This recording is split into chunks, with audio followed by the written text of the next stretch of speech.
नमस्कार, मैं हूं नुपुर और आप देख रहे हैं राजस्थान तक। सरकार को 3 साल से ज्यादा हो चुके हैं।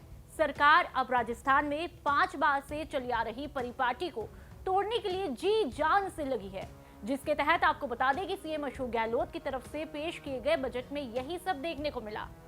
2023 मिशन सामने है, जहां एक तरफ विपक्ष है तो वहीं दूसरी तरफ सचिन पायलट। गैरों से फिर भी लड़ा जा सकता है, लेकिन अपनों से पार पाना गहलोत के लिए बड़ी चुनौती साबित हो रहा है। लोक लुभावन बजट पेश कर गहलोत ने एक तीर से 2 निशाने साधने की कोशिश की है। एक तरफ टोंक के विधायक सचिन पायलट है, जिनकी फैन फॉलोइंग कम होती दिख नहीं रही, लेकिन सीएम अशोक गहलोत को भी यूं ही राजनीति का चाणक्य नहीं कहा जाता। जब मुख्यमंत्री ने कहा कि बजट की 500 घोषणाओं में से 60 बजट घोषणाओं की स्वीकृतियां जारी की जा चुकी है, तभी नेता प्रतिपक्ष गुलाब चंद कटारिया ने सवाल उठाया कि बजट घोषणाएं कैसे पूरी होंगी। जब हम चुनाव घोषणा पत्र की 70% घोषणाएं 3 साल में पूरी कर सकते हैं, तो बजट घोषणाओं को पूरा नहीं करेंगे क्या? ये बात मुख्यमंत्री अशोक गहलोत ने कही। उन्होंने कहा कि हमने हजारों लोगों से बजट पर राय ली है, समुद्र मंथन की तरह मंथन किया है, तब जाकर बजट में अमृत निकला है। हमारे बजट पर विपक्ष के पास कहने को कुछ भी नहीं था। तभी उन्होंने काली बहू के ब्यूटी पार्लर वाला बयान भी दिया था। पहले भी कहा था, सारी हमारी योजना बदल दी। जो 90-10 थी या 80-20 थी या 60-40 थी, उसको मैं अब क्या गिनूं, लंबी लिस्ट है मेरे पास में। वो तमाम अधिकांश घोषणाओं को 40-40-60 कर दिया, 50-50 कर दिया। उसके कारण से जो बड़ा था, बढ़ोतरी हुई थी, वो खत्म हो गई। ये मैं निवेदन करना चाहता हूँ आपसे। तो ये बाकी तो बहुत कुछ किया। जब से गवर्नमेंट आई है एनडीए की तरफ से, हमारा जो प्लान थे, हमारे अनाउंसमेंट थे, रतलाम से Dungarpur via Banswara rail line का था, गंगापुर सरमुद्रा गंगापुर रेल लाइन का था वाया करौली, नसीराबाद से सवाई माधोपुर रेल लाइन का था, मेमो कोच फैक्ट्री अध्यक्ष महोदय आपने सैंक्शन की थी, शिलान्यास हो गया था भीलवाड़ा के अंदर, गायब हो गई। कई प्रस्ताव हमारे थे, उनका कोई सुनने वाले ही नहीं है, चर्चा भी नहीं होती उसकी। तो ये जो स्थिति बनी है, मैं समझता हूँ कि उसमें और फिर ऐसे ऐसे निर्णय कर रही है भारत सरकार, बैंकों में पैसे जमा करवा रही है। पहले हमारे जो फंड होता है, संचित निधि होती है, कॉन्सोलिडेटेड फंड, उसमें पैसा आता तो लिक्विडिटी रहती थी सरकार के पास, वो कम हो गई, बंद हो गई। ये इस प्रकार के हालात में हम लोग चल रहे हैं। इसलिए मैं निवेदन करना चाहूँगा अध्यक्ष महोदय कि जिस प्रकार से बजट पेश किया गया है और सारी स्कीमें जो लागू रखी हमने, उसमें हमने कोई कमी नहीं आने दी है। और इसीलिए जिस प्रकार से ग्रोथ हुई है जीडीपी की, आप देखिएगा 18-19 बीजेपी शासन में 9,11,634 करोड़ की थी, वो अब 21-22 में 11,96,137 करोड़ की हो गई। 22-23 में जो अनुमान मैंने पेश किया है, वो 13,34,310 करोड़ का हुआ। एक तरफ तो मोदी सरकार $5 ट्रिलियन इकोनॉमी की बात करती थी, वो तो सपना रहेगा, होने वाला नहीं है। पर हम 15 लाख करोड़ तक ले जाएंगे इकोनॉमी को, ये मैं आपको विश्वास दिलाता हूँ।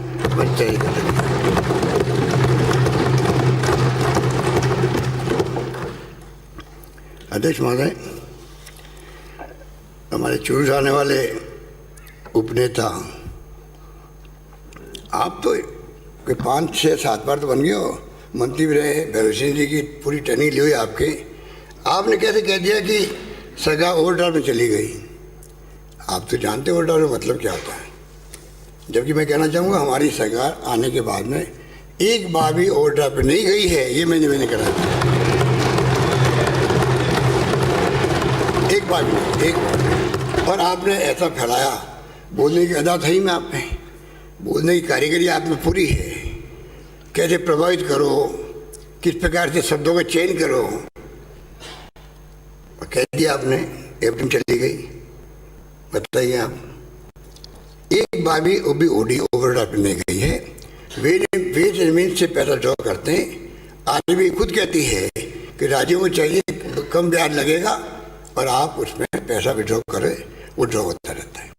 इसलिए मैं निवेदन करना चाहूँगा कि सरकार ने जो पेश किए हैं जितनी भी, वो तमाम हालात जो बने हुए हैं देश के अंदर, प्रदेश के अंदर, कोरोना के बावजूद भी जिस रूप में हमने कोई कमी नहीं रखी है काम करने के अंदर। राजस्थान के वित्तीय वर्ष 2022-23 के बजट की बहस पर जवाब देते हुए मुख्यमंत्री अशोक गहलोत ने राजस्थान में नए जिलों के गठन के लिए कमेटी बनाने की घोषणा की है। सीएम गहलोत भी जानते हैं कि 2023 की राह को आसान रखना है तो हर मांग पर गौर करना है। सीएम गहलोत यही नहीं रुके, उन्होंने अपने अंदाज में कहा कि हो सकता है कर्ज भार बढ़ने की दर से नई पेंशन लागू की हो, लेकिन इससे कर्मचारियों के भविष्य पर खतरा था, इसलिए हमने पुरानी पेंशन को लागू किया। तो वहीं नेता प्रतिपक्ष गुलाब चंद कटारिया भी बराबर बयानों की वार से पीछे नहीं हटते। बड़े ही तल्ख अंदाज में कहते हैं, आपने वादा किया था कि नौकरी देंगे और नहीं तो बेरोजगारी भत्ता देंगे। इस घोषणा पर बच्चों ने आपको वोट दिए, लेकिन अब आप क्या कर रहे हो? उन बच्चों के साथ धोखा कर रहे हो। कटारिया ने कहा, आप ज्यादा फैलो मत, केवल 50,000 वोट ही ज्यादा मिले हैं। 52,000 तो कुल पोलिंग बूथ थे, इसलिए फैलने की जरूरत नहीं है।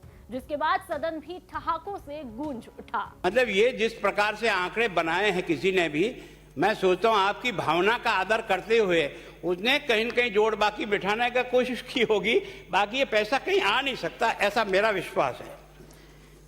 अब ये आपने जो है कृषि बजट, ये आपका सारा कृषि को समर्पित है, इसको आगे और बताऊंगा। इस कृषि बजट पर आपने 35 घोषणाएं की। कितनी? 35। और अमाउंट कितना है उस 35 घोषणा में? 43,701 करोड़ रुपया खर्च होगा। 43,701 करोड़ रुपया खर्च होगा। और उधर मैंने बताया आपको 200 करोड़ रुपया आप अपने बजट में मान रहे हो कि हमको पिछली आरी से इस बार हमें जो आरी में आ रहे हैं उसमें से घट रहा है। बजट कृषि में पूंजीगत व्यय आपने 833 करोड़ रुपए का प्रावधान किया। कितना? 833 करोड़ रुपया।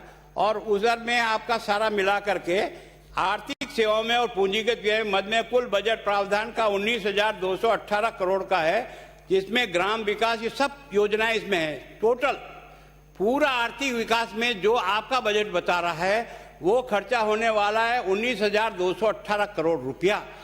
तो आप ये कृषि को, जो मैंने अभी आपको फिगर बताया, इतने हजार करोड़ की जो आपने घोषणा की है, इन घोषणाओं की पूर्ति कहां से होगी, ये समझने का चमत्कार, वास्तव में कोई न कोई जादूगिरी दिखती है, बाकी तो बहुत असंभव है। तो वहीं सतीश पूनिया ने मुख्यमंत्री अशोक गहलोत के शायराना अंदाज में जवाब दिया और कहा, मंजिल तो मिल ही जाएगी, भटक कर ही सही, गुमराह तो वो हैं जो कि घर से निकले ही नहीं।